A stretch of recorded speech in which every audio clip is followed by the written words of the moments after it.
Ya, kita mulai pertemuan kita hari ini. Hari ini kita akan membahas terkait segmentasi pasar, pemilihan target dari pasar, dan penentuan daripada posisi merek dari produk yang akan kita pasarkan dalam masyarakat. Mohon maaf, harusnya ini adalah inisiasi yang ketiga, bukan yang kedua. Ada kesalahan typo di sana. Ya, nanti di akhir pertemuan ini, Mas-mas Mbak-mbak akan mendapatkan satu tugas yang akan dikumpulkan pada pertemuan minggu depan. Jadi tugas tersebut akan saya beri waktu 1 minggu, tapi selama 1 minggu proses pengerjaan tugas tersebut, saya persilahkan untuk berdiskusi dengan saya boleh melalui email ataupun melalui chat WA secara pribadi ke saya atau di grup WA. Saya persilahkan. Jadi harapannya nanti ketika tugas tersebut dikumpulkan, mas-mas mbak-mbak bisa mendapatkan hasil yang maksimal. Ya, saya feedback dari pertemuan kemarin, saya ambil salah satu di bagian akhir pertemuan kita yang tujuannya adalah menganalisis pelanggan. Kita harapannya kita masih ingat ada satu metode yang terkait 5W yang menyebutkan di sana adalah who, what, where, when, dan why.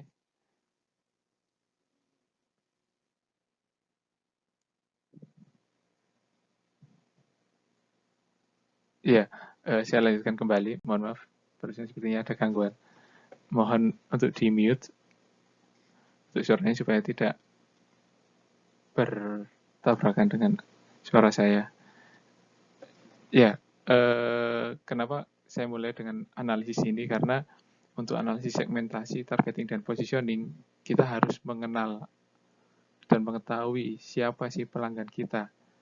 Nah, melalui 5W ini adalah salah satu cara untuk kita mengetahui karakteristik daripada pelanggan kita, supaya kita bisa membuat suatu analisis dalam bentuk segmentasi, targeting, dan positioning untuk produk kita. Tentunya jenengan sekalian masih ingat siapa pelanggan kita yang pertanyaan pertama dalam buku itu. Jadi kalau kita menganalisis siapa pelanggan kita saat ini, kita akan tahu terkait hal-hal seperti bagaimana karakteristik demografi dari pelanggan kita, bagaimana karakteristik geografi terkait wilayah. Kalau demografi tadi seperti umur, jenis kelamin, tingkat pendidikan, pekerjaan. Kemudian geografi adalah hubungannya dengan wilayah. Jadi di mana pelanggan kita tersebut atau target pasar sasaran kita itu berada. Kemudian psikografi adalah preferensi secara psikologis yang dimiliki oleh pelanggan atau pasar yang akan kita tuju tersebut. Harapannya kita informasi terkait demografi, geografi, atau psikografi ini bisa menjadi suatu input bagi kita untuk melakukan suatu segmentasi pasar. Kemudian kita juga bisa mengetahui terkait apa yang dilakukan oleh konsumen terhadap produk kita. Jadi sejauh mana kuantitas pembelian yang dibeli pada produk kita dari konsumen. Kemudian adakah produk komplementer dari produk kita. Terus bagaimana konsumen memperlakukan produk kita dalam hal konsumsi. Kemudian ketika konsumen sudah selesai mengkonsumsi, apakah ada aktivitas-aktivitas selanjutnya yang dilakukan konsumen. Di sini kaitannya dengan aktivitas daur ulang. Ini pasti akan sangat menunjang sekali dalam isu-isu akhir ini terkait era sustainability atau circular economy. Kemudian di mana konsumen membeli produk kita supaya kita tahu channel atau tipe pemasaran seperti apa yang cocok, yang sesuai dengan karakteristik pasar yang kita miliki saat ini atau karakteristik pasar yang kita tuju di masyarakat akan terhadap produk yang akan kita jual pada mereka. Kemudian kapan konsumen membeli produk kita, jadi kita akan tahu secara seasonal, secara periodik atau waktu-waktu musiman tertentu yang menunjukkan bahwasanya konsumen ada peningkatan penjualan pada produk kita. Kemudian apakah pembelian produk kita terkait dengan perubahan lingkungan fisik atau waktu dan lain sebagainya. Kita akan bisa menganalisis sebagai inputan untuk segmenting, targeting, dan positioning. Kemudian mengapa konsumen memilih produk kita, jadi kita tahu posisi produk kita dibanding produk kompetitor kita, dan kita tahu kenapa konsumen juga tidak membeli produk kita, jadi kita bisa mengevaluasi dari kekurangan produk kita dibanding dengan produk-produk kompetitor yang menjadi pilihan daripada konsumen kita. Oke, saya harap dengan pendahuluan ini mas-mas mbak-mbak tentu akan ingat dan memahami kenapa informasi-informasi ini sangat penting bagi kita untuk membangun suatu analisis terhadap segmentasi, targeting, dan positioning. Mohon maaf, kuis apa ya? Kuis yang itu yang apa yang ada 5 itu loh, yang diskon. Oh, nggak sama ya? Iya. Nggak sama ya Pak? Yang diskon. Iya, sepertinya saya belum memberikan kuis. Oh Iya. iya.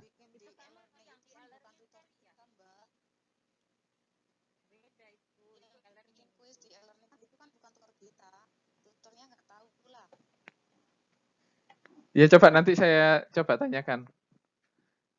Itu kuis dari pemasaran strategik ya? Iya. Oh baik. Itu kapan kuisnya? Itu tiap minggu ada Pak, tapi memang udah tahu Pak, udah paham Pak, nggak masalah. Oh oke. Baik. Terima kasih.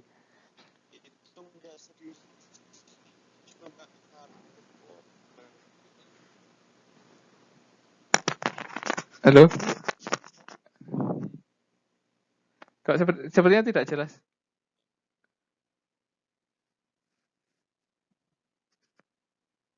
Masih dengar suara saya?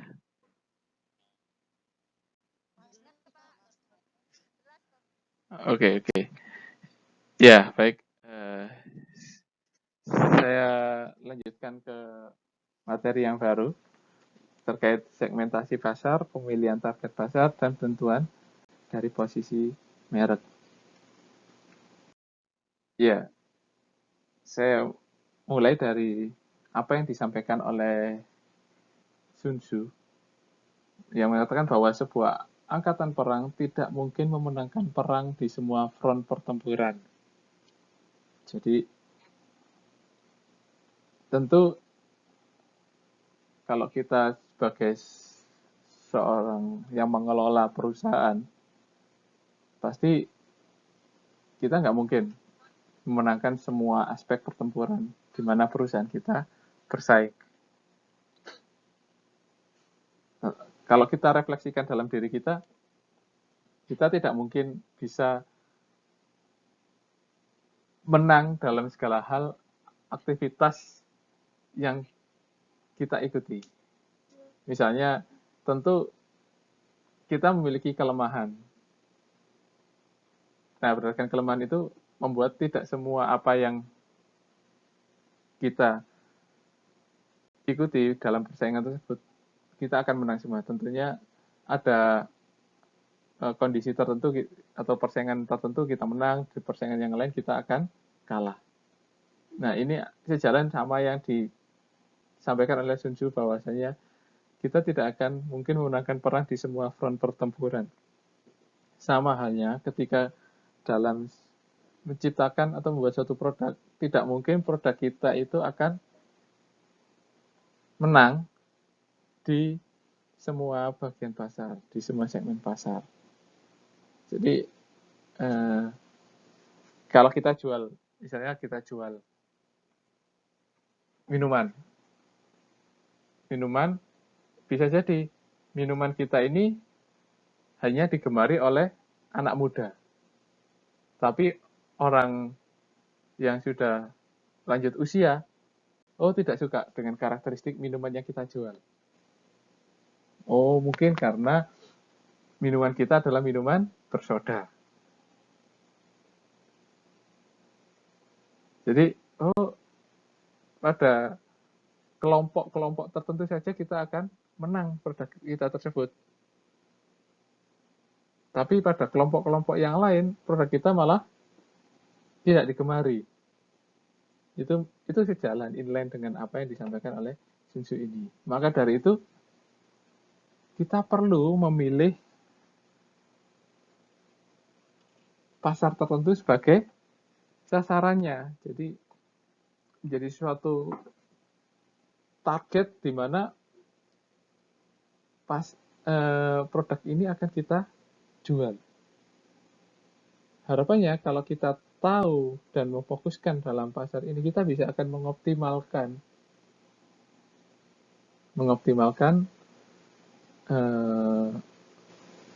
manfaat yang kita dapatkan dari target yang kita tuju tersebut. Maksudnya adalah kalau kita jual produk, ya mungkin produk kita akan semakin maksimal untuk mencakup pasar tersebut atau sasaran tersebut.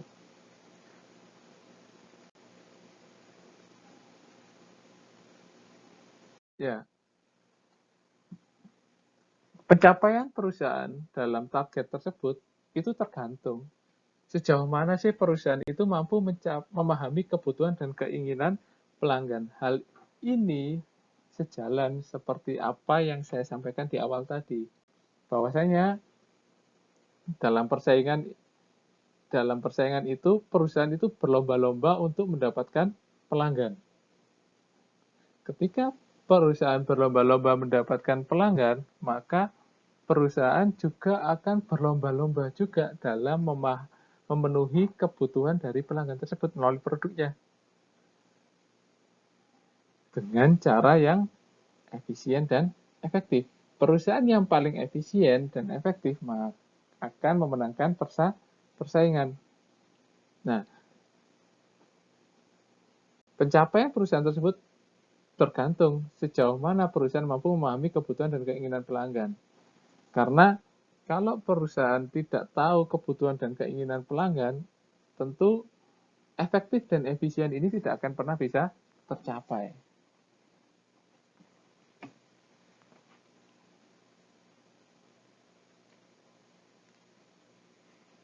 Ada yang tanyakan di sini? Ya, contohnya kalau misalnya kita ibaratkan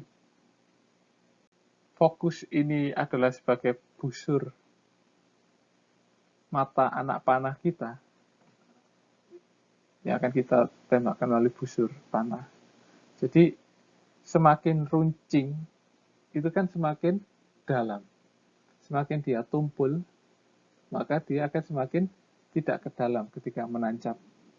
Sama seperti ini, ketika kita bisa membuat suatu target semakin fokus, itu semakin runcing. Artinya ketika kita membidik sasaran dan kita menembak sasaran tersebut, maka hasilnya adalah semakin dalam.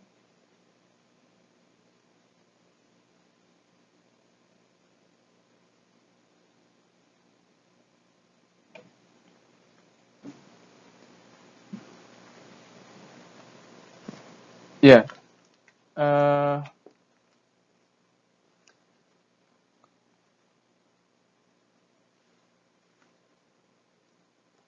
ada beberapa tantangan yang muncul kalau misalnya kita memasuki suatu persaingan. Yang pertama adalah kebutuhan yang beraneka ragam. Kebutuhan yang beraneka ragam.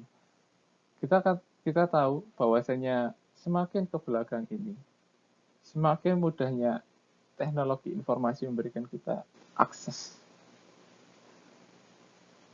melalui internet, melalui media massa.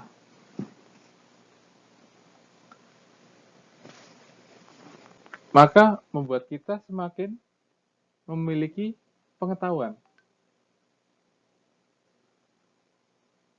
Nah, kalau kita semakin memiliki pengetahuan, maka hal ini sedikit banyak akan mempengaruhi kebutuhan yang kita tetapkan akan suatu produk. Contohnya seperti ini. Zaman dahulu kalau kita berkomunikasi, tentu kan, oh, saya ingin berkomunikasi dengan sahabat saya. Tetapi kita terpisah oleh jarak. Apa yang kita lakukan? Kita tahunya adalah, oh, di sana ada pos. Ya, kita berkomunikasi dengan surat menyurat. Surat menyurat, karena kita tahunya adalah melalui pos. Karena kita tidak memungkinkan untuk bertatap muka langsung atau bertemu langsung, apa yang mungkin kita lakukan adalah melalui surat menyurat. Lambat laun ada telepon.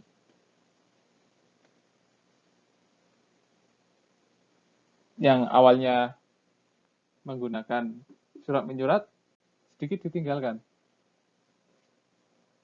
Ketika telepon itu bisa dijangkau, orang cenderung menggunakan telepon. Bahkan bisa melakukan interlokal. Setelah ada telepon, ada lagi masuk handphone. Handphone yang lama, yang bisa dipakai SMS dan telepon. Orang pindah ke handphone.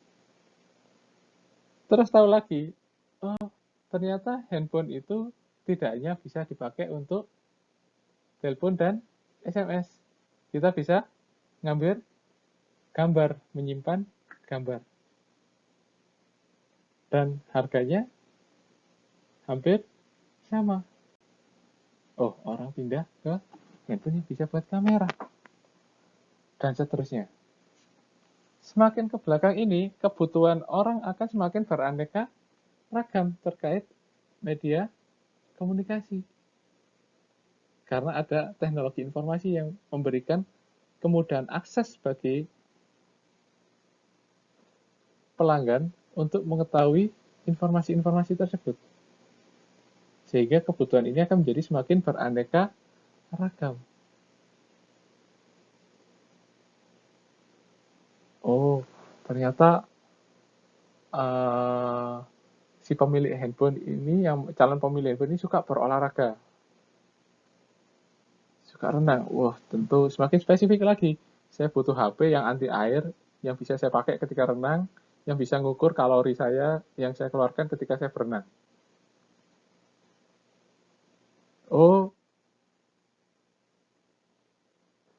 suka olahraga, lari. Saya butuh HP yang bisa ngerekam aktivitas lari saya, kalori saya, detak jantung saya ketika berlari. Semakin beraneka ragam. Dahulu kala nggak ada ya, ketika handphone ya buat telepon dan buat SMS, berkomunikasi. Dan sekarang ketika ada fitur, dia bisa untuk digunakan dalam menunjang aktivitas kita berolahraga, tentu semakin beraneka ragam. Itu ada suatu tantangan yang ada karena adanya perkembangan teknologi informasi yang membuat pelanggan semakin cerdas.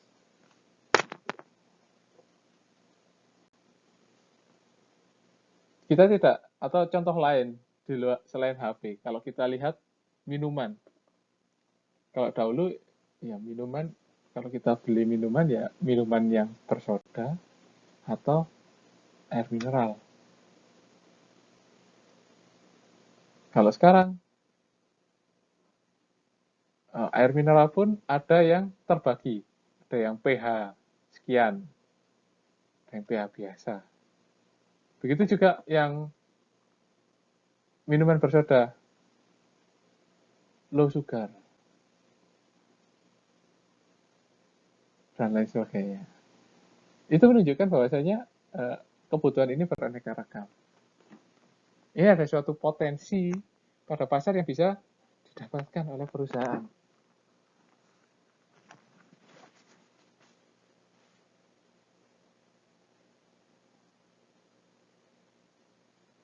Kemudian ada banyak pesaing yang memperebutkan pasar. Semakin mudah perusahaan untuk mengakses teknologi,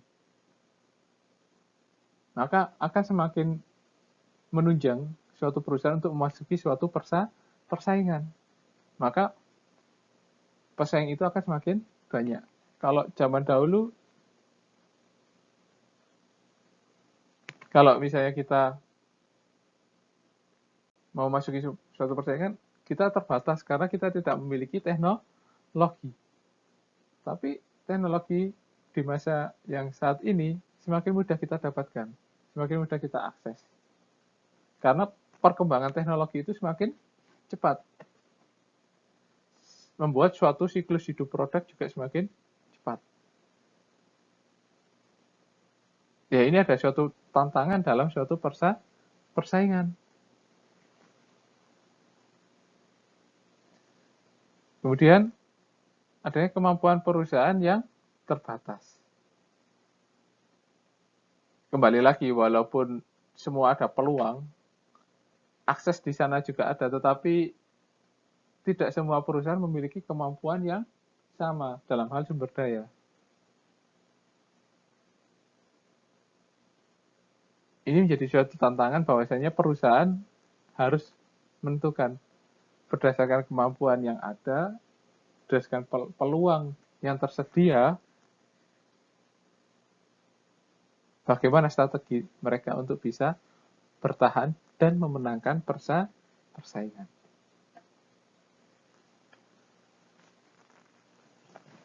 Ada yang tanyakan di sini?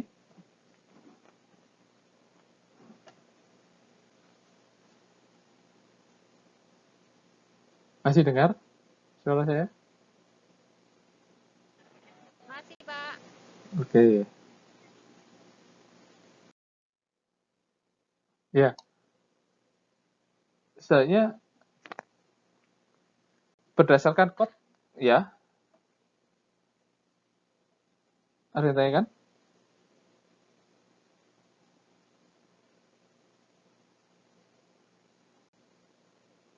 Jika tidak ada, saya lanjutkan. Berdasarkan Kotler dan Keller, terdapat 3 strategi pemasaran berdasarkan ada atau tidaknya pasar sasaran. Yang pertama adalah pemasaran massal. Dalam pemasaran massal ini, penjual akan memproduksi secara massal atau mass production. Dan melakukan promosi akan produknya tersebut juga secara massal. Karena apa? Hanya ada satu jenis produk untuk seluruh pasar yang beraneka ragam. Jadi keragaman pasar di sini diabaikan.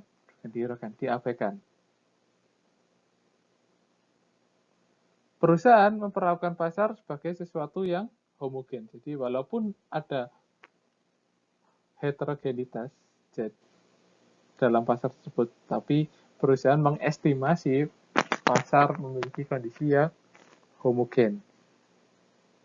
Contohnya ya, produk minuman, air mineral. Jadi ya kita jual air mineral kepada seluruh pasar.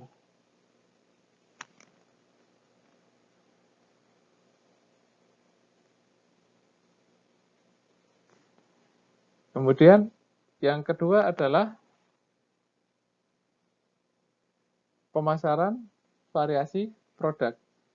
Di sini perusahaan memproduksi 2 atau lebih variasi produk yang berbeda dalam hal fitur, estetika, model, dan harga.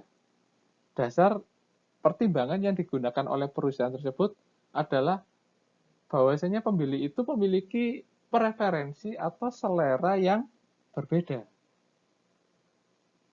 Sehingga setidaknya perusahaan memerlukan adanya suatu produk yang berbeda untuk bisa menangkap kebutuhan atau selera yang berbeda dari pembeli tersebut. Tetapi dalam hal ini belum dilakukan analisis untuk merinci dengan jelas produk apa untuk melayani segmen pasar yang mana. Misalnya nih, contohnya ya, cara sederhana saya bagi pasar menjadi, di sana ada pasar laki-laki dan pasar perempuan. Saya akan menjual produk cuci muka, berarti produk cuci mukanya ini adalah untuk laki-laki dan perempuan. Tapi itu belum saya bagi, produk ini untuk laki-laki, ini bukan untuk perempuan. Jadi ini hanya saya buat dua tipe sabun cuci muka, yang A dan B, saya jual ke pasar. Tinggal laki-laki itu cocok yang mana, yang perempuan cocok yang mana, tergantung dari pola mereka menggunakannya. Dan pengalaman mereka menggunakan dua produk ini, dan akhirnya akan muncul suatu, laki-laki cocok untuk A, yang perempuan untuk cocok untuk produk B. Jadi, perusahaan sudah membuat suatu variasi produk. Kalau bedanya adalah ketika pemasaran massal, satu produk untuk semua. Yang pemasaran variasi, perusahaan sudah membuat suatu produk, misalnya ada 2 atau 3 atau lebih lah produk, tetapi perusahaan baru menspesifikasikan produk A atau produk tertentu akan melayani pasar tertentu. Mereka melepas ke pasar, dan pasar yang akan melakukan suatu penyesuaian atau pemilihan terhadap variasi produk yang mereka lepas. Nah, yang ketiga adalah pemasaran bersasaran. Di sini perusahaan mengidentifikasi segmen-segmen pasar, memilih segmen untuk dilayani, kemudian membuat produk untuk melayani segmen tersebut. Saya lanjutkan. Contohnya adalah, kalau saya mau jual produk cuci muka,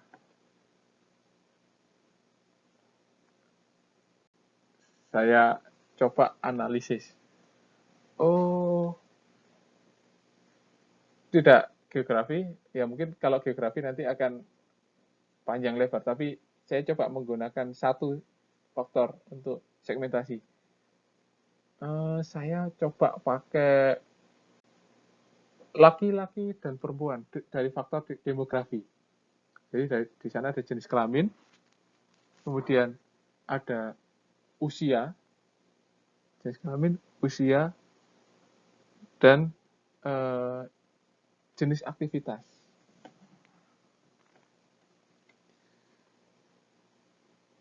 Saya punya usia itu anak-anak saya tidak sasar, saya tidak masukkan ke pertimbangan, karena mungkin anak-anak jarang untuk pakai sabun cuci muka, tapi yang saya sasar adalah anak-anak remaja, dewasa, dan orang tua. Kemudian ada laki-laki dan perempuan, kemudian jenis aktivitas, pekerja lapangan dan pekerja kantoran. Ya, pekerja yang beraktivitasnya banyak di lapangan dan aktivitas banyak di kantor, kan pasti berbeda. Nah, saya buat beberapa tipe produk untuk menyasar ini. Berarti di sana ada laki-laki, pekerja lapangan, usianya dewasa. Tentu kan karakteristik kulitnya mungkin berbeda dari sisi usia. Walaupun kecenderungannya sama, tapi mungkin untuk kulit yang usianya lebih tua dibutuhkan nutrisi yang lebih banyak daripada yang lebih muda. Mungkin, tapi pasti akan di sana akan berbeda terhadap kandungan yang ada dalam sabun cuci muka.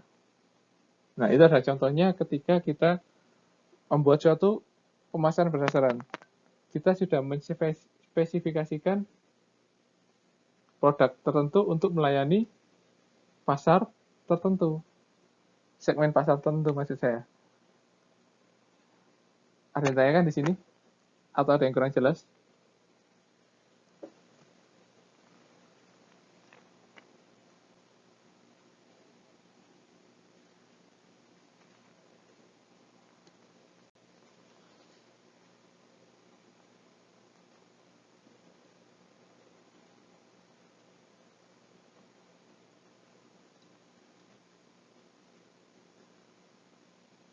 Ya, harapannya di sini akan membuka wawasan kita.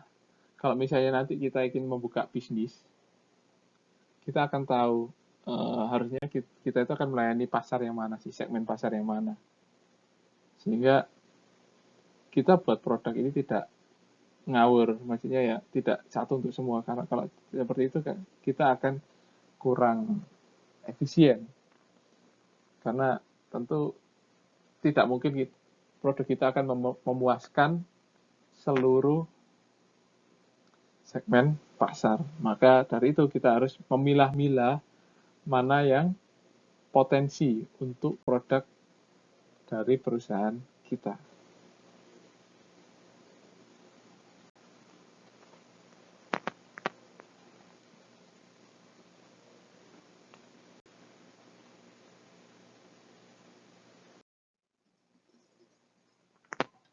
Ya, berikut adalah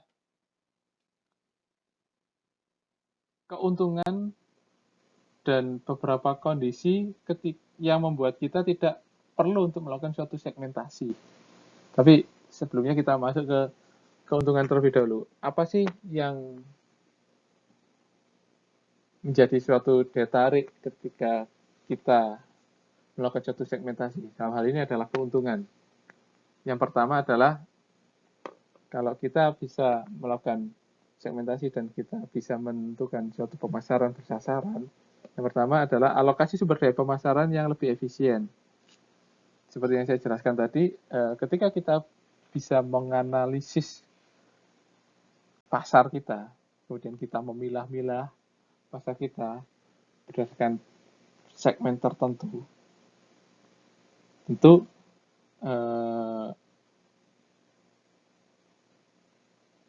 kita juga akan lebih efisien lagi karena kita akan lebih fokus dalam memenuhi kebutuhan pasar tertentu tersebut.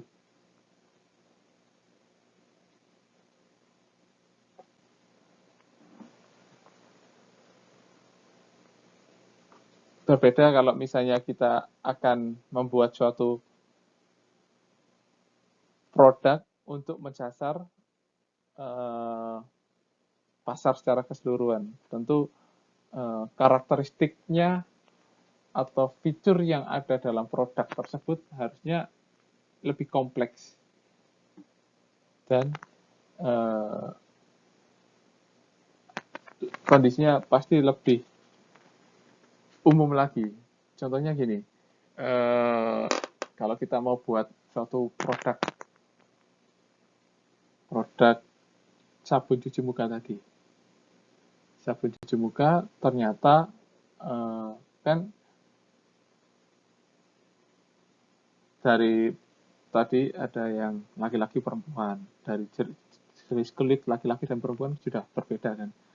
Kemudian dari usia, dari segi aktivitas itu sudah berbeda. Terus ada lagi ternyata kulitnya berminyak dan kering. Dua jenis lagi. Kalau kita pukul rata jadi satu, produk sabun cuci muka kita ini harus mampu ketika dipakai, harus bisa dipakai untuk kulit yang berminyak. Harus bisa dipakai kulitnya yang kering. Harus bisa dipakai untuk laki-laki. Cocok untuk perempuan. Bagaimana kita mengembangkan suatu formulasi kombinasi dari bahan-bahan untuk membuat produk yang bisa mencakup kebutuhan seluruh pasar. Ini kan akan sangat sulit sekali karena kondisi kulit berminyak dan tidak berminyak itu juga sangat berbeda sekali. Kondisi kulit untuk laki-laki dan perempuan pun juga akan sangat berbeda. Dan kondisi kulit yang dipakai untuk banyak aktivitas di luar dan banyak aktivitas di dalam kantor pun juga sangat berbeda. Kalau itu semua dianggap jadi satu dan maka dan kita anggap seragam, tentu riset yang kita lakukan untuk pengembangan produk pasti akan lebih mendalam pada produk yang mencakup keseluruhan pasar ini tadi. Jadi ketika kita bisa melakukan suatu segmentasi, terus kita pilah-pilah pasar ini tadi, harapannya adalah kita akan membuat suatu proses yang lebih efisien dan penggunaan sumber daya yang lebih efisien. Kemudian yang kedua adalah kita lebih memahami kebutuhan dan keinginan pasar. Kita ibaratkan lagi seperti yang saya jelaskan di awal, ketika dalam pasar tersebut terdapat 1.000 orang dan 100 orang, mana yang lebih mudah bagi kita untuk melakukan analisis? Mana yang lebih mudah kita untuk memfasilitasi kebutuhannya? Tentu dengan sedikit orang membuat perhatian kita, pemahaman kita terhadap mereka akan semakin tinggi. Hal itu sejalan dengan apa yang terjadi pada pemasaran. Semakin sempit ruang lingkup pemasaran kita, maka perusahaan akan semakin mengenali dan memahami perilaku-perilaku dalam yang terjadi dalam konsumennya. Jadi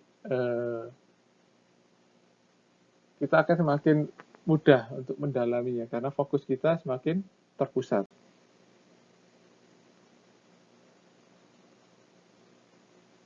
Itu dari ketika kita melakukan suatu segmentasi dalam aspek memahami kebutuhan pasar. Yang ketiga adalah kita lebih memahami terhadap situasi persaingan. Ketika kita mentarget pasar sasaran yang sama dengan kompetitor kita, maka kita akan muncul pertanyaan seberapa besar kita memenuhi pasar dibanding dengan kompetitor kita. Kemudian apa yang membuat kita lebih unggul atau apa yang membuat kompetitor kita lebih unggul daripada kita dalam memenuhi kebutuhan pasar. Dari hal tersebut, kita akan lebih memahami situasi persaingan. Karena kita sudah memfokuskan berdasarkan segmen. Nah, persaingan-persaingan dalam segmen tersebut tentu juga akan lebih sempit daripada kita memiliki segmen yang lebih lebar atau segmen yang bersifat homogen yang kita estimasikan homogen tadi di awal. Ya, sampai di sini ada yang tanyakan?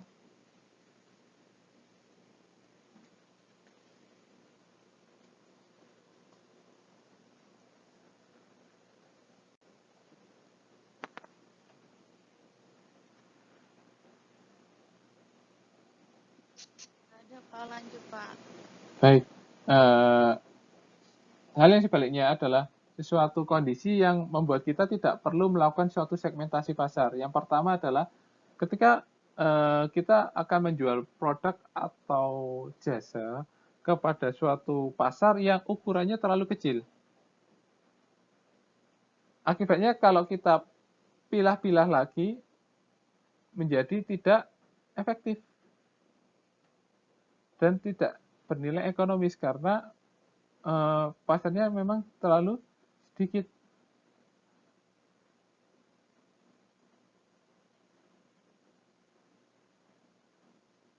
Kemudian yang kedua adalah pasar akan sangat homogen. Kalau kita menganalisis pasar yang homogenitasnya tinggi, tentu itu tidak perlu kita lakukan segmentasi karena kita tidak akan mendapatkan suatu karakteristik tertentu untuk melakukan segmentasi karena mereka homogen. Contohnya, di sana perempuan semua, aktivitasnya sama, ke sawah. Misalnya di dalam suatu desa, penduduknya mayoritas adalah perempuan. Dan aktivitasnya sama, pergi ke sawah. Ya walaupun tidak mungkin seperti ini contoh. Misalnya, kita sulit untuk membagi pasar dalam kondisi atau faktor-faktor tertentu. Kemudian eh, ketika kita membagi pemakai, ada pemakai berat, pemakai sedang, atau pemakai ringan, atau pelanggan yang berat, pelanggan yang sedang, atau pelanggan yang ringan untuk penggunaan produk kita, maka ketika kita mengetahui bahwasanya pemakai berat ini atau peminat pada produk kita yang berat ini menepati 95 dari permintaan, 95% atau mendominasi dari permintaan pasar, maka hal ini tidak perlu disegmentasi lagi. Karena mereka sudah menunjukkan atau menspesifikasikan kondisi mereka dalam segmentasi tersebut. Yang terakhir adalah sebuah merek sudah dominan di dalam pasar. Jadi kalau ada suatu merek yang sudah dominan, kita tidak perlu lagi untuk melakukan suatu segmentasi. Karena secara tidak langsung merek yang dominan tadi sudah mensegmentasikan dari pasar yang sudah ada. Ya contohnya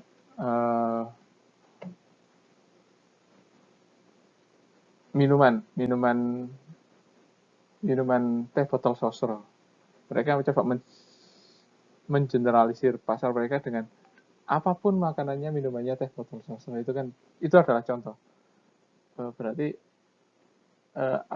aktivitasnya apa yang dikonsumsi tetap minumannya adalah teh botol sosro. Mereka mengeneralisir. Jadi ada suatu merek yang sudah dominan di sana. Kalau kita mencoba untuk diferensiasikan, tentu itu menjadi suatu hal yang akan sangat sulit bagi kita karena pasar sudah terfokus karena pada merek yang sudah dominan tersebut. Oke, ini adalah tahapan yang dilakukan dalam segmentasi pasar. Jadi ada 3 langkah-langkah utama yang dilakukan dalam pemasaran bersasaran. Yang pertama adalah segmentasi pasar, yang kedua adalah pemilihan pasar sasaran, yang ketiga adalah posisi pasar. Jadi dalam segmentasi pasar ini terdiri dari 2. Yang pertama adalah kita mengidentifikasi variabel segmentasi dari pasar. Jadi apa saja sih faktor yang akan kita gunakan, yang akan kita jadikan pertimbangan untuk membagi pasar yang ada, yang nanti akan menjadi suatu target bagi perusahaan kita. Kemudian bagaimana kita mengembangkan profil tersebut, profil dari setiap segmen-segmen yang telah kita tetapkan dari berdasarkan variabel-variabel tertentu tersebut. Kemudian masuk ke tahapan targeting atau pemilihan pasar sasaran dengan kita memilih kriteria tertentu untuk menentukan daya tarik segmen. Apa sih yang menjadi daya tarik segmen sehingga kita bisa memilih segmen tersebut. Kemudian kita melakukan suatu pemilihan terhadap suatu segmen yang kita tetapkan berdasarkan kriteria tadi. Setelah itu kita melakukan pengembangan positioning daripada brand kita untuk sasaran dan kita kembangkan bauran pemasarannya. Jadi secara garis besar atau secara umum ini yang akan kita lakukan dalam proses segmenting, targeting, dan positioning. Oke, kita masuk ke langkah yang pertama yaitu segmentasi pasar. Segmentasi pasar di sini adalah proses mengelompokkan pasar ke dalam segmen yang berbeda. Segmen pasar adalah sekelompok pembeli yang memberikan respon yang sama terhadap aktivitas pemasaran tertentu. Jadi bagaimana kita bisa mendapatkan suatu respon yang sama terhadap aktivitas pemasaran tertentu yang kita lakukan adalah pengelompokan pasar ke dalam segmen yang berbeda ini yang akan memberikan suatu indikasi.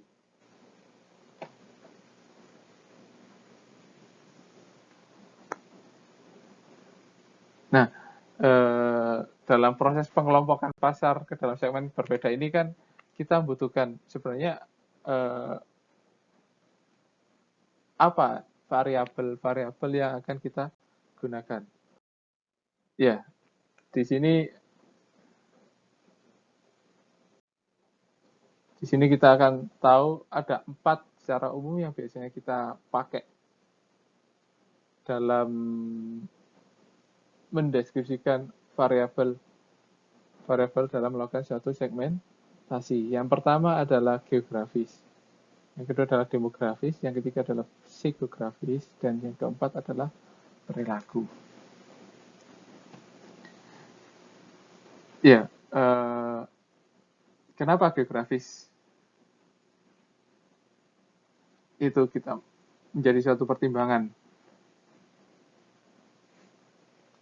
Tentu negara, kalau misalnya kita lihat negara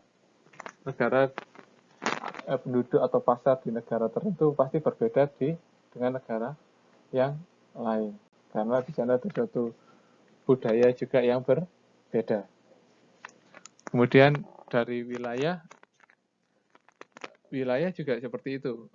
Kalau misalnya dalam suatu negara ada, kita lihat dari tingkat dari perbedaan provinsi, dari Jawa Barat, Jawa Tengah, Jawa Timur.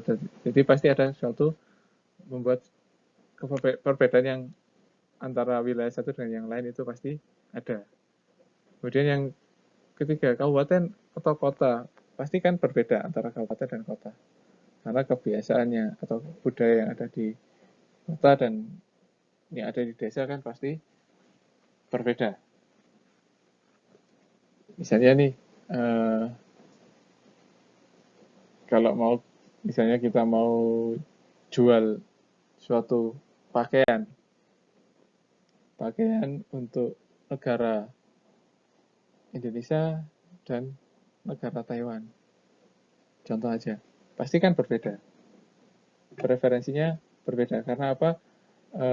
Bisa jadi di Indonesia dipengaruhi oleh 2 musim kemarau dan musim penghujan. Berbeda dengan pola pakaian yang ada kalau kita mau tawarkan di negara Taiwan, karena di Taiwan dipengaruhi oleh 4 musim semi, gugur, musim dingin, dan musim panas. Itu contoh kalau dari negara. Kalau wilayah, kalau misalnya kita jual makanan, kalau kita mau jual makanan untuk masyarakat di wilayah Jawa Timur, sukanya apa kalau Jawa Timur? Pedas. Tentu berbeda kalau kita jual makanan untuk masyarakat di daerah Jawa Tengah atau Yogyakarta. Mereka sukanya adalah yang manis-manis, masakan yang cenderung manis. Mereka mungkin juga cenderung tidak suka pedas. Ya, itu adalah menunjukkan bahwa wilayah ada pengaruh terhadap preferensi dari pasar. Kota dan kabupaten. Kalau kota dan kabupaten tentu berbeda, karena dari misalnya contoh, kalau misalnya jalan di kota dan jalan di kabupaten, kalau kita mau jual suatu kendaraan, mana yang lebih laku? Tipe kendaraan tertentu di kota dan kabupaten. Kalau misalnya di kabupaten, kondisi jalannya tidak seperti yang di kota. Mana yang lebih dipilih oleh pelanggan? Misalnya, saya menjual kendaraan yang bisa dipakai untuk berbagai medan. Ini hanya bisa dipakai di kota-kota. Kalau dipakai di berbagai medan, ini tidak cocok. Ya, itu adalah contoh kalau misalnya dari geografis itu akan mempengaruhi dari preferensi pasar. Kemudian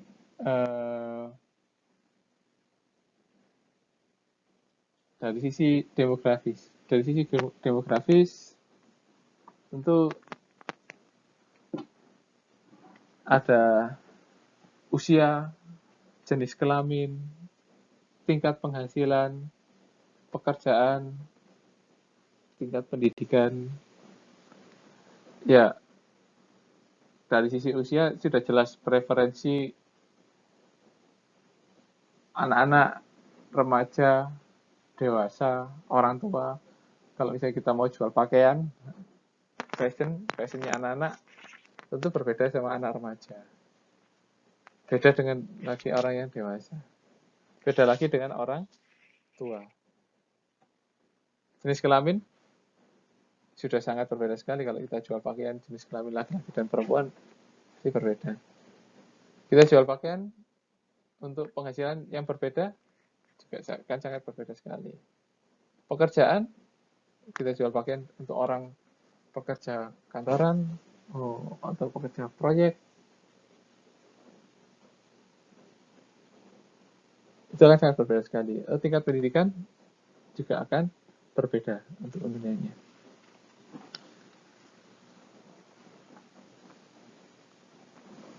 Kemudian psikologis ada tipe kepribadian dan gaya hidup.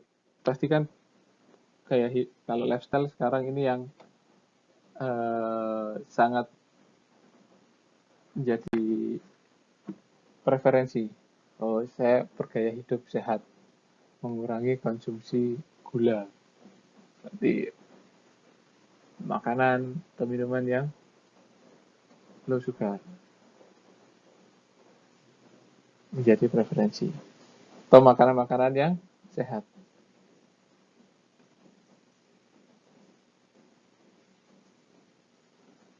Kemudian dari sisi perilaku, pengetahuan, sikap, penggunaan, atau respon. Ini tentu akan berbeda. Nah, sebenarnya tidak ada acuan dalam variabel ini, mau kita pakai 1, mau pakai 2, atau mau pakai berapa itu tidak ada, tapi tergantung dari kondisi dan kebutuhan daripada perusahaan tersebut. Karena setelah memilih dari variabel-variabel ini yang kita gunakan untuk segmentasi produk atau layanan kita, tentu kita harus mencocokkan juga dengan kemampuan perusahaan kita. Maka dari itu, preferensi ini akan sangat dipengaruhi oleh kondisi yang dimiliki oleh perusahaan itu sendiri. Jadi, pengelompokan ini akan juga perlu disesuaikan dengan kondisi yang ada dalam suatu perusahaan. Maksudnya kondisi adalah bagaimana atau sejauh mana perusahaan itu bisa memenuhi kebutuhan atau permintaan yang muncul dari pasar-pasar yang ada ini. Ya, ini contoh segmentasi. Saya ingin diskusi nih. Ada nggak dari mas-mas mbak yang bisa memberikan contoh? Saya dari produk yang digunakan sehari-hari aja. Saya biasa membeli sampo. Contoh ini, saya kasih contoh. Sampo Pantene, merek Pantene. Sampo ini itu berbeda kalau dijual di Indonesia sama di Taiwan. Berarti di sini ada segmentasi perbedaan wilayah. Ini beda kalau sampo ini antara perempuan dan laki-laki. Sampo ini khusus untuk hijab. Ada perilaku kan di sana. Untuk yang pakai hijab, sampo ini akan cocok. Dan lain sebagainya. Silakan bagi yang mau memberikan contoh. Saya beri kesempatan.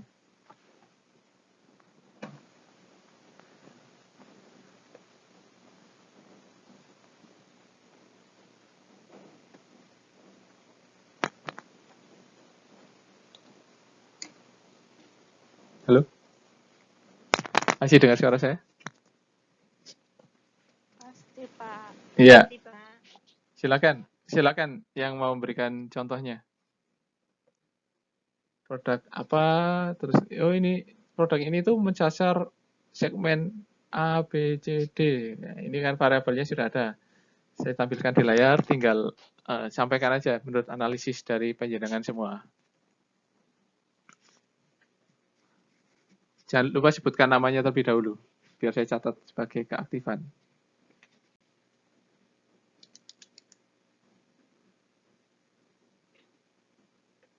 Ada juga tuh, Pak, yang sampo dari Sari Ayu khusus yang Iya, hijab. iya. Namanya siapa? Namanya siapa? Oke, Niati, Pak. baik. Sebentar, mana ya? Oke, saya catat. Oke, jadi satu-satu dulu. Ini produknya apa, Mbak? Sari Ayu. Oke, itu kan nama brandnya ya, Sari Ayu. Yang saya tanya adalah produknya. Iya. Sampo. Oke, Sari Ayu itu. oke, baik. Produknya adalah sampo Sari Ayu. Sampo Sari Ayu ini, Sari Ayu. oke, ada Khusus untuk yang hijab. belum ke sana dulu. Geografis dulu. Geografis. Dijualnya di ada batasan wilayah nggak? Indonesia Taiwan ada. Oke, jadi Ada Taiwan nyampe, Pak. oke, berarti sepertinya tidak ada, mereka hanya menentukan pasarnya. Oh, di sana ada sebenarnya Sari Ayu itu, iya benar ya, Sari Ayu. Sari Ayu itu Jualnya di suara itu loh, Pak. ya di Taiwan ini dijualnya di toko Indo atau di toko-toko lain selain Indo itu. Oke, berarti di toko-toko lain selain Indo produk ini ada nggak? Nggak ada kalau toko Oke, Taiwan. berarti Nggak ada, itu khususnya di toko Indo. berarti sasarannya adalah warga negara Indonesia. Ya kan? Berarti dari geografis adalah Sari Ayu ini, sampo bermerek Sari Ayu ini, gitu kan? Sampo Iya. Sari Ayu untuk warga negara Indonesia. Indonesia. Ya, oke. Kemudian di sana ada batasan usia enggak untuk sampo Sari Ayu itu? Itu enggak, kayaknya yang khusus yang pakai hijab. Oh, Kan ada yang khusus oke. Berarti di sana secara demografi berarti ada negara Indonesia. Kemudian kalau dari penggunaan berarti dari perilaku. Ada lagi dan gaya hidup. Psikografis.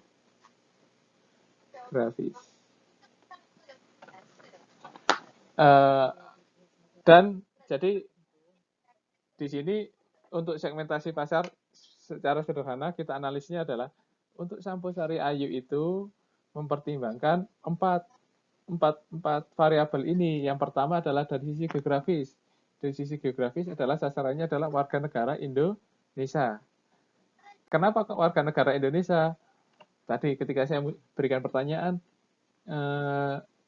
di Taiwan ada di Taiwan, tetapi dia dijual di toko di Taiwan? Enggak, oh dia hanya ditemukan di toko-toko Indo yang di Taiwan. Oh berarti sasarannya adalah dari geografis ini adalah warga negara Indonesia yang ada di Taiwan. Oke, dari geografis dapat. Kemudian demografis. Sampo ini yang Sari Ayu ini dijual untuk laki-laki atau perempuan? Karena tadi ada yang ngomong berhijab, kita nggak ketemu, nggak mungkin ketemu laki-laki berhijab kan? Iya, berarti kita pakai selain geografis, kemudian pakai demografis, jenis kelamin. Kemudian dari psikografis ada gaya hidup di sana, berhijab.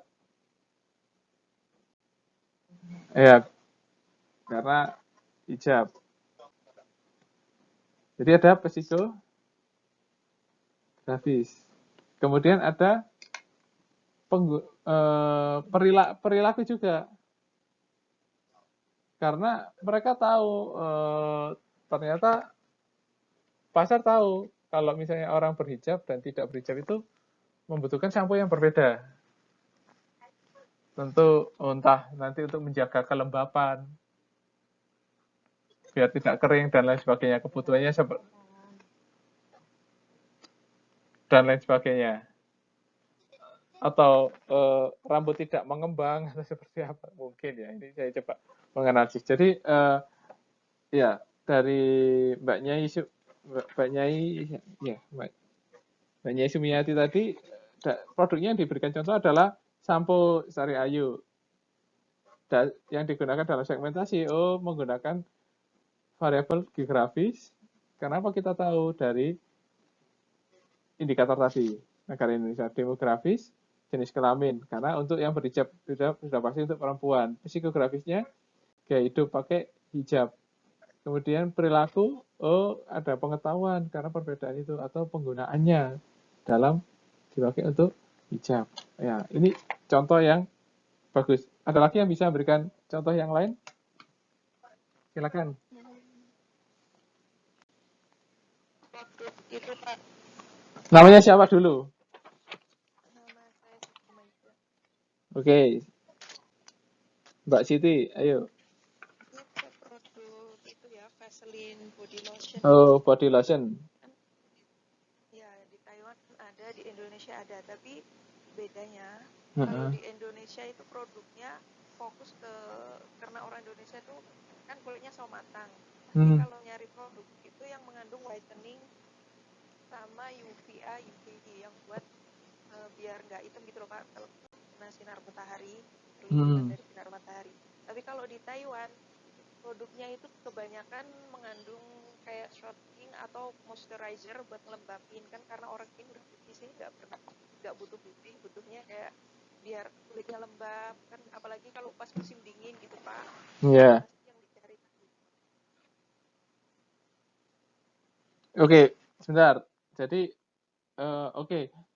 untuk body lotion tadi ada dua pertimbangannya karena mereka tidak mungkin bisa meratakan. Jadi untuk body lotion yang dijual di Indo dan di Taiwan berbeda. Di Indo itu tentunya adalah fokusnya adalah pemutih. Kalau yang di Taiwan fokusnya adalah pelembab. Oke. Jenis kelamin untuk lotion laki-laki dan perempuan ada bedanya nggak?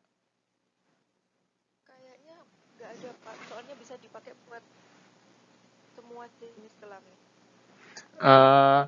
Ada nggak lotion yang dipakai untuk aktivitas di luar ruangan sama aktivitas di beda. Berarti di sini nanti ada perbedaan pekerjaan. Jadi pekerjaan outdoor sama indoor. Pakai itu yang UVA UVB itu. Ya, kemudian kemudian gaya hidup.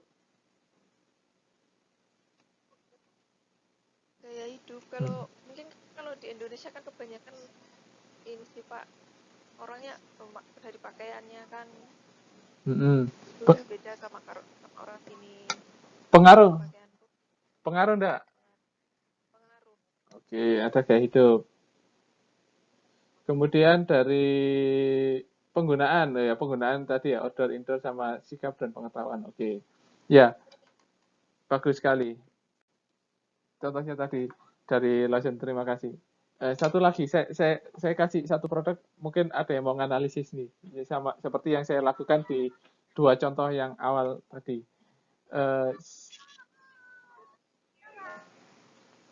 Saya coba ngamati produk mie instan. Mie instan yang diproduksi Indonesia dengan yang diekspor ke Taiwan. Ada bedanya enggak? Sama Pak. Yakin? Ada bedanya Pak. Kan beda Pak, ada bedanya. Ada bedanya Pak. Sama beda. Sama beda.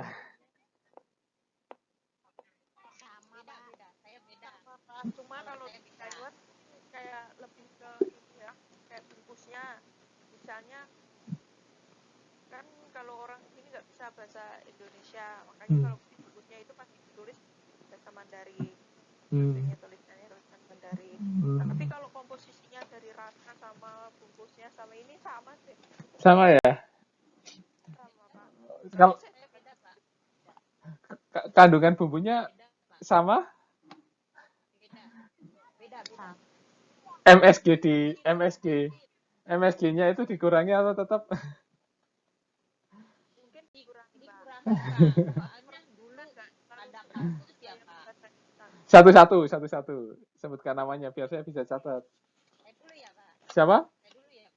Iya, boleh. Nyai Sunyati. Oke. Dulu ya. Mie Indomie gitu kan. Terlalu tinggi kadarnya, jadi harus dikurangi dulu kan sampai nggak boleh masuk dulu Taiwan karena terlalu apa ya, pengawetnya terlalu banyak. Jadi dikurangi sedikit, kata saya kadarnya dikurangi. Tahu lah dapat temen yang lain, udah gitu aja. Harganya pindah apa?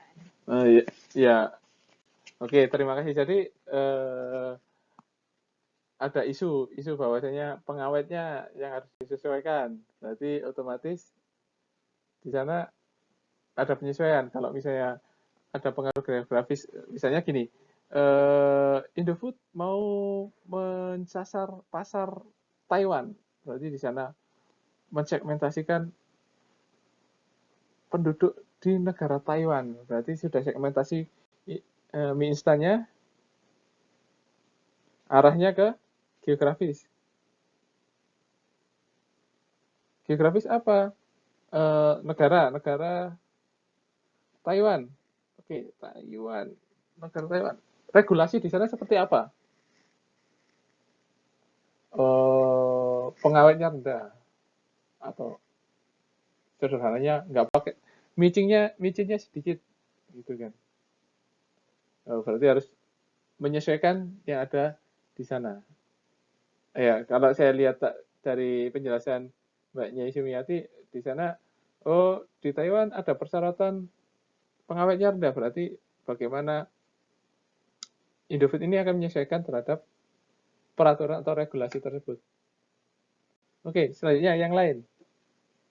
Dari aspek apa? Sampo clear Pak. Loh, belum, ini mie instan. Mie instan, masih an. Mie instan. Silakan.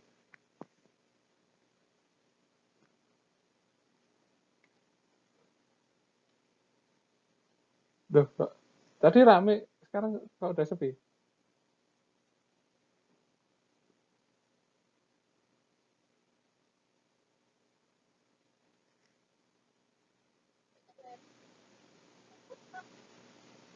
Pada sepi. Iya. Rame. Pasar. Iya. Dari sisi demografis dibedakan enggak?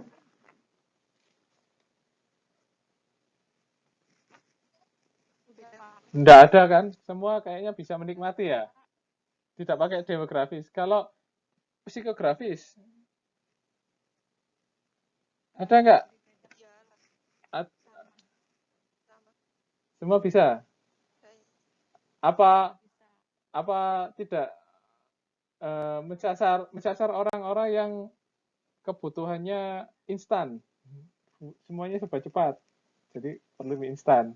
Kayaknya yang menikmati juga orang Indonesia Pak, kalau kesini apalagi orang Taiwan nggak terlalu suka mie. Loh, kata siapa? Enggak, tapi enggak pakai klub tapi Indo sekarang mie Indomie. Katanya murah mie Indo itu. Oh, berarti kalau ada yang menyampaikan murah, berarti di sana ada indikasi penghasilan. Iya, kan mie Indo sama mie Taiwan satu bungkusnya harganya beda jauh loh Pak. Nah, Berarti ada aspek demografis di sana. Terlalu manis takut diabetes.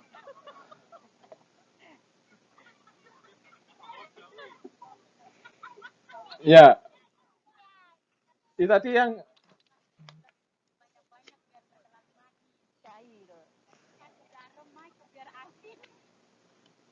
iya.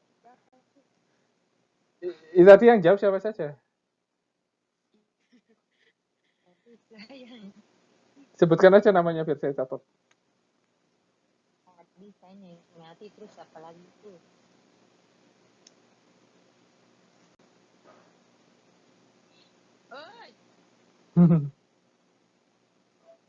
Oh, ya sudah nggak apa-apa. Berarti saya skip aja. Yang penting saya catat. Oke, jadi paham ya bagaimana kita mendeskripsikan untuk variabel-variabel dalam melakukan satu segmentasi pasar. Jadi ya nanti kalau misalnya saya kasih tugas, saya rasa jenengan semua nggak kesulitan untuk melakukan ini. Mudah-mudahan, Pak. Dan semoga tugasnya juga tidak memberatkan. Iya. Jangan susah-susah, Pak. Oke. Ya, apa sih indikator suatu karakteristik segmentasi itu yang tepat? Yang pertama adalah berbeda. Ketika suatu segmen memiliki karakteristik dan perilaku pembelian yang berbeda dari segmen yang lain, maka itu akan menjadikan suatu ciri khas.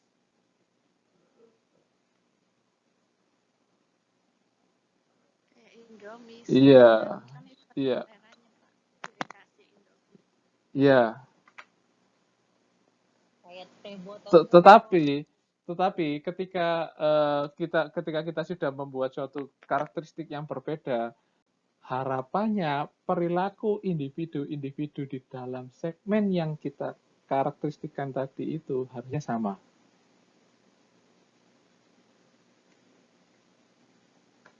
Paham nggak? Paham, Pak. Jadi ketika orang makannya apa, aktivitas apa, minumnya teh botol sosro. Ya, itu contohnya. Yang kedua adalah measurable, atau sesuatu itu bisa dapat kita ukur. Jadi ukuran, daya beli, profil dari segmen yang kita jadikan tersebut harusnya jelas. Misalnya kita bagi menjadi sekian kelas, kelas menengah, kelas atas, atau kelas bawah. Atau berdasarkan harga, kita bagi berdasarkan harga-harga yang low cost, medium, atau yang high cost. Kemudian dapat dijangkau. Segmen dapat dijangkau dan dilayani secara efektif. Jangan sampai segmen sudah membagi segmen bagus, unik segmennya, tiba-tiba tidak bisa dijangkau karena perusahaan tidak bisa memiliki atau tidak memiliki kapasitas untuk menjangkaunya.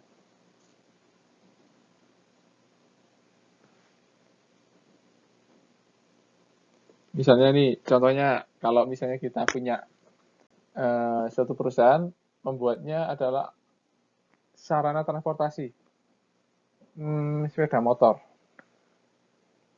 Kemudian kita bagi untuk kita segmentasi. Oh, saya mau buat sepeda motor untuk menangkap 2 pasar. Contohnya, sebenarnya kan bisa banyak pasar. 2 pasar. Pasar pertama adalah pasar perkotaan. Pasar kedua, pasar pedesaan. Yang saya jelaskan di awal tadi, yang perkotaan itu perancangannya adalah kenyamanan.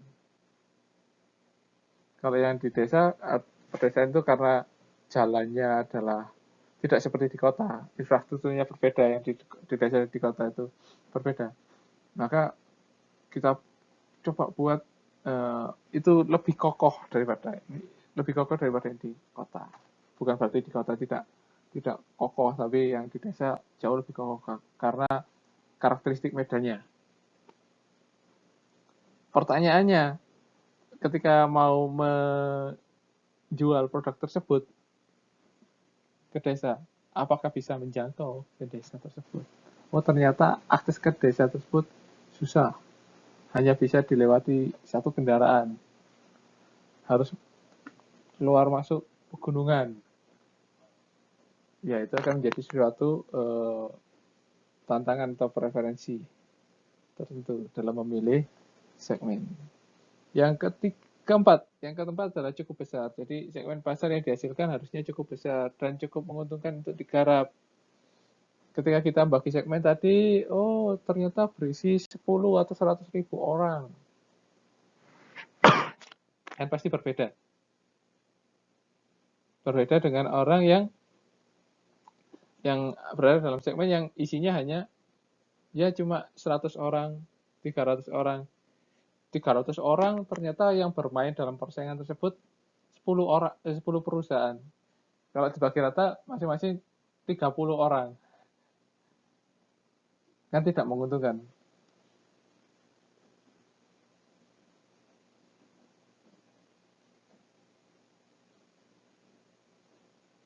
Berarti kan tidak memenuhi kriteria. Jadi harusnya kalau bisa ketika kita bagi segmen tersebut, di dalam segmen tersebut orangnya ya harusnya berjumlah atau pasarnya itu harusnya jumlahnya adalah cukup tinggi.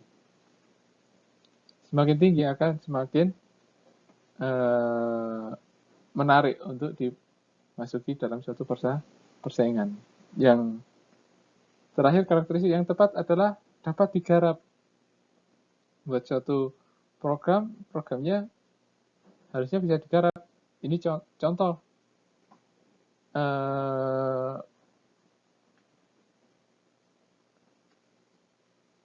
Kita coba, ada suatu perusahaan dulu, suatu perusahaan membuat Matic.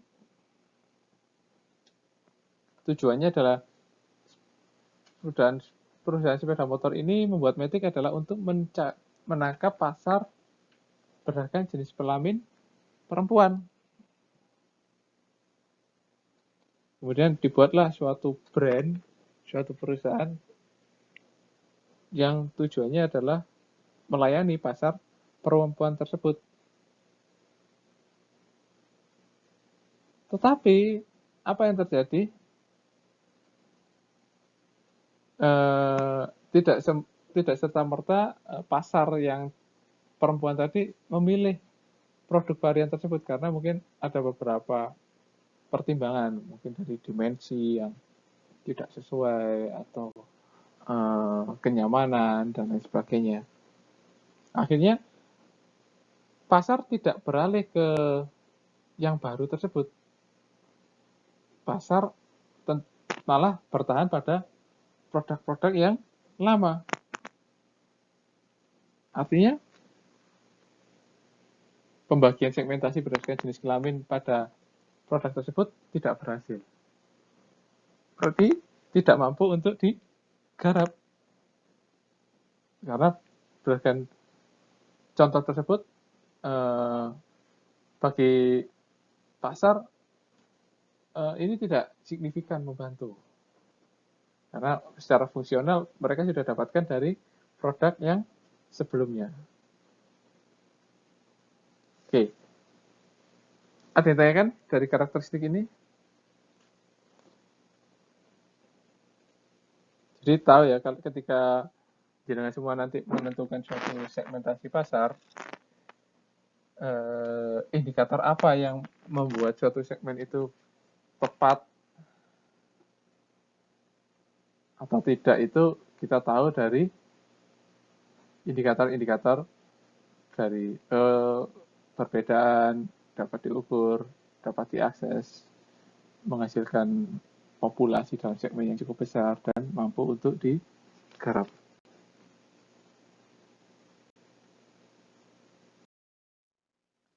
Selanjutnya kita menentukan, ya, ada pertanyaan? Udah Pak, lanjut Pak. Saya kira ada pertanyaan barusan. Baik, selanjutnya adalah kita menentukan suatu targeting. Targeting ini digunakan untuk segmen mana sih yang akan kita pilih setelah kita menentukan beberapa segmen pasar di tahapan sebelumnya. Dalam proses pengambilan keputusan, perusahaan perlu melakukan suatu evaluasi. Evaluasi dari setiap segmen tersebut. Setelah itu, barulah diambil suatu keputusan terkait segmen mana yang akan dijadikan sebagai suatu pasar sasaran.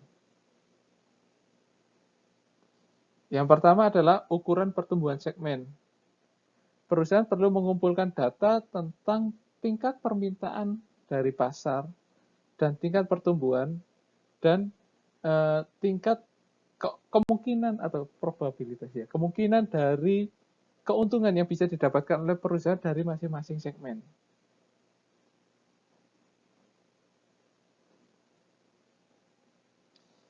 Setelah itu, kadang setelah kita mendapatkan hasil ukuran dan ekspektasi keuntungan, kemungkinan keuntungan di masa yang akan datang, misalnya besar nih, itu tidak serta-merta kita mengambil keputusan, oh segmen pasar ini yang akan kita ambil untuk bersaing. Kita lihat dulu kepadatan. Kepadatan dari apa? Kepadatan dari persaingan. Semakin padat kompetitor kita dalam persaingan, maka itu tidak menarik lagi. Kita harus mempertimbangkan tersebut, karena semakin banyak kompetitor, maka persaingan akan menjadi semakin berdarah-darah. Kita bawa lagi ke yang awal tadi, memiliki karakteristik red ocean, bukan blue ocean lagi. Kemudian yang kedua adalah daya tarik segmen. Setelah kita tahu ukuran pertumbuhan segmen dan kepadatan, pasti akan muncul suatu pertanyaan dalam benak kita. Kapan segmen ini kita sebut sebagai suatu segmen yang menarik?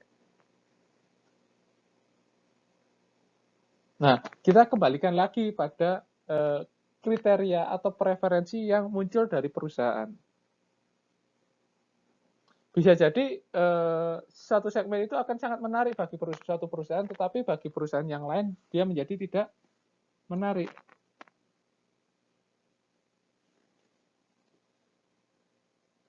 Yang paling umum digunakan untuk menentukan tingkat menariknya suatu segmen atau tingkat daya tarik suatu segmen itu adalah biasanya ya ukuran pasar itu sendiri, tingkat pertumbuhan dari pasar itu seperti apa, margin keuntungan yang bisa didapatkan seperti apa.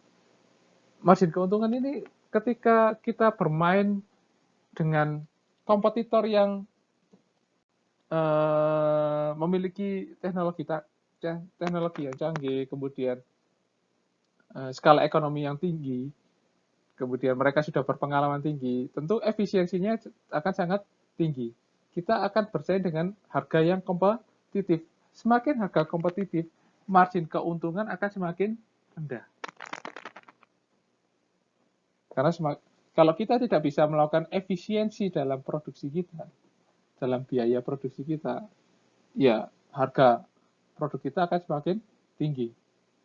Ketika harga produk akan semakin tinggi, ya itu tidak akan menarik lagi bagi pelanggan.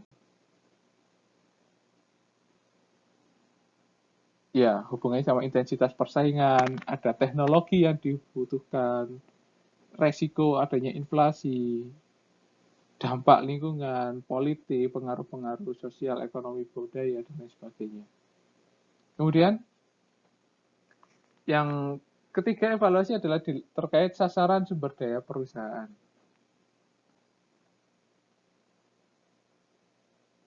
Bagaimana kita memilih suatu segmen, hubungannya dengan tujuan dari perusahaan itu sendiri dan kapasitas perusahaan. Semakin sesuai dan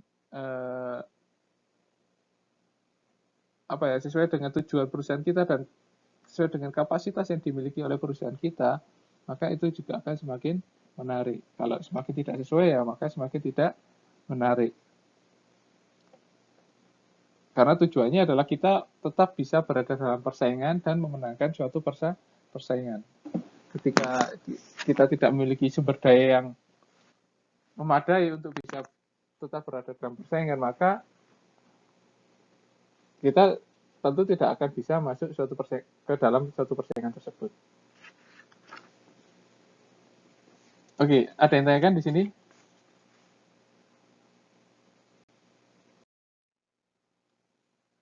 Ya,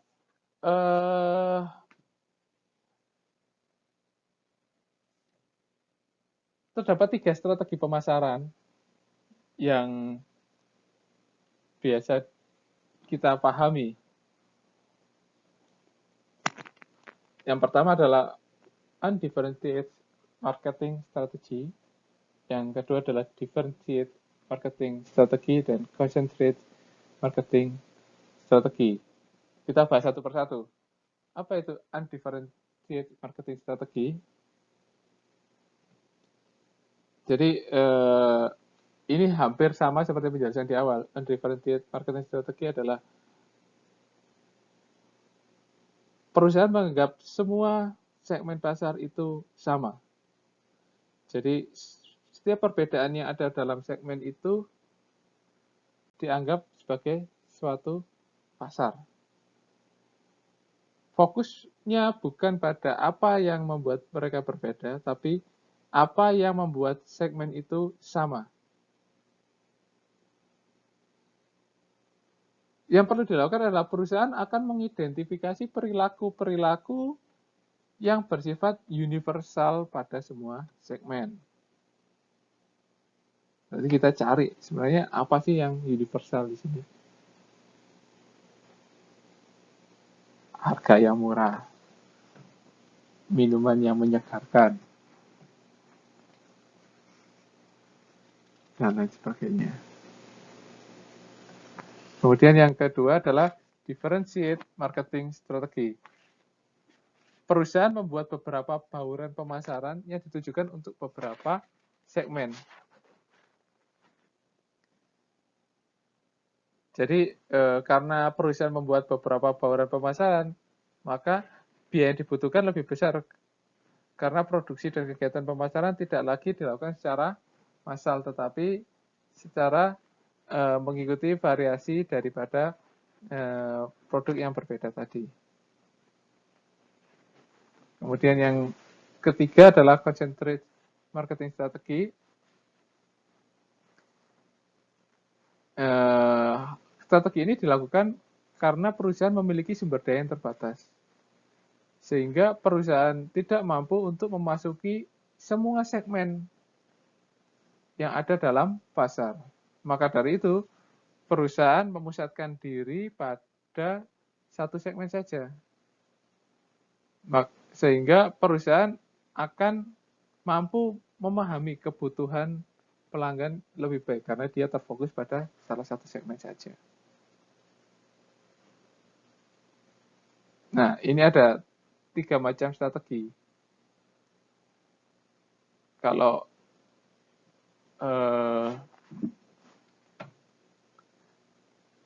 memiliki sumber daya yang terbatas, maka yang dipilih adalah concentrate.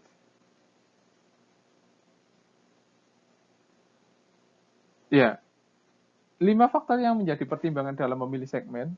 Yang pertama adalah sumber daya perusahaan yang menjadi fokus utama. Semakin banyak segmen yang dipilih, maka semakin besar biaya yang dibutuhkan untuk melayani suatu segmen. Jadi, kita lihat sumber daya yang dimiliki perusahaan sejauh mana. Semakin besar atau semakin sedikit. Semakin sedikit, maka lebih pilih ke concentrate.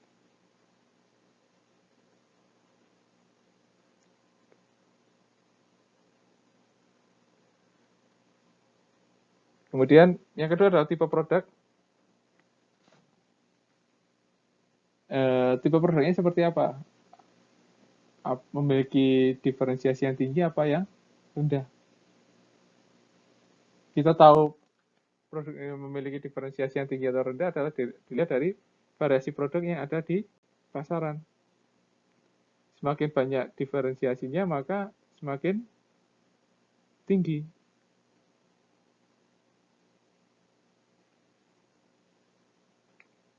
Contohnya produk yang semakin tinggi, diferensiasinya adalah handphone.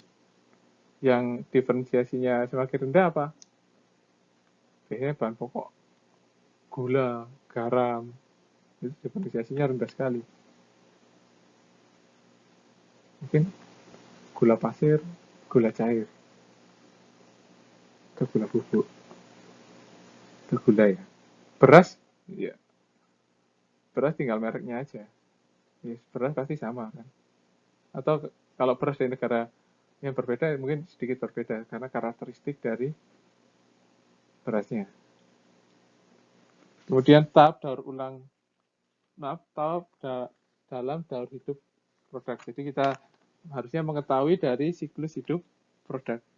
Yang kita tahu adalah siklus hidup produk itu dari introduction, pengenalan, pertumbuhan, dewasa, decline, dan seterusnya. Itu adalah siklus hidup produk. Kemudian ada ke strategi bersaing dan strategi bertahan perusahaan. Oke, sampai di sini ada yang tanyakan?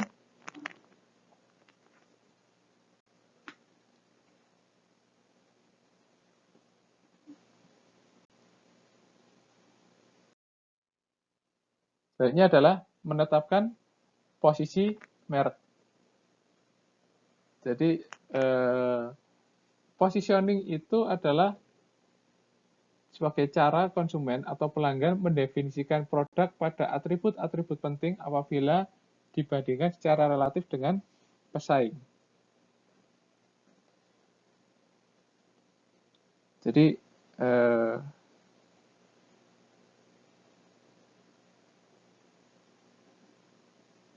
kita tahu sejauh mana penerimaan produk pada suatu segmen yang dipilih. Misalnya, suatu majalah sepak bola, ya untuk laki-laki. Ya walaupun sekarang perempuan juga sepak bola. Tapi kalau secara umumnya, koran bola kalau dulu pasti masih terkenal, kalau sekarang sebetulnya sudah jarang sekali. Kalau saya dulu sering suka waktu masih remaja beli koran bola.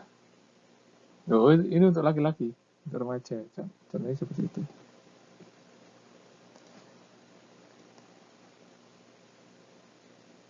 Ya, sampai di sini ada yang ditanyakan. Jadi dalam positioning ini adalah cara konsumen mendefinisikan daripada produk pada atribut pentingnya. Ya, kalau misalnya kita mau mempositioningkan, sebenarnya ada banyak cara. Bisa dari produk utama, layanan pendamping, personil, saluran distribusi, dan citranya. Kalau misalnya kita ngomong produk utama, ya kita bisa mengarah ke fitur. Fiturnya seperti apa, kelebihannya, karakteristik yang melengkapi fungsi utama itu apa saja, performanya gimana, konformanya, durabilitas, dan lain sebagainya. Ya, ini saya rasa aspek-aspek apa yang bisa dipakai sebagai landasan dalam memposisikan brand atau produk kita di mata pelanggan. Oke, sepertinya waktunya sudah lewat ya. Ya, nanti saya sudah kirimkan materi ini. Ini tugasnya untuk dikumpulkan minggu depan. Tentukan sebuah produk yang ada di pasaran, kemudian dianalisis berdasarkan segmentasi, targeting, dan positioning. Gampang kan? Ada yang tanyakan untuk tugasnya? Ini dikasih contohnya nggak, Pak? Iya. Cari satu produk yang sering jenengan pakai saja. Kalau produknya rokok, yang masnya itu biasanya pakai rokok, ya rokok boleh. Produk sampo boleh. Lotion tadi juga boleh, terserah. Analisis, segmenting, targeting, dan positioning. Ada yang tanyakan? Oke. Saya absen dulu ya. Supaya enggak. Oke. Ipah Latifah. Oke. Gunawan. Nana Maulina.